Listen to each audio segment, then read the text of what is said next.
আর সবথেকে আরেকটা যে দেখলাম বা খুব অদ্ভুত লাগলো আমার কাছে, মুক্তিযোদ্ধার নাতি সে ভর্তি হয়েছে মুক্তিযুদ্ধ কোটা ইউনিভার্সিটিতে, উনিও মানে কোটা থাকবে না। তো বেটা তুই তাহলে পদ চলে আয়, পড়াশোনার দরকার নাই। মাননীয় প্রধানমন্ত্রী, কোটা বিরোধী আন্দোলন চলছে এখন পর্যন্ত।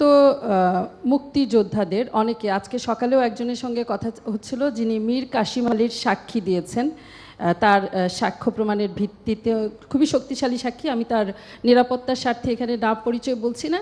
তার স্ত্রী ক্যান্সার আক্রান্ত, তার নিজের শরীরের অবস্থা খুব খারাপ, কিন্তু চিকিৎসার টাকা নেই। এই আমাদের মুক্তিযোদ্ধাদের অবস্থা এখন পর্যন্ত। এবং তাদেরকে উদ্দেশ্য করে প্রতিনিয়ত অবমাননাকর বক্তব্য রাখা হচ্ছে। ঠুসঠাস কোটা থেকে শুরু করে নিশ্চয়ই আপনার নজরে এসেছে।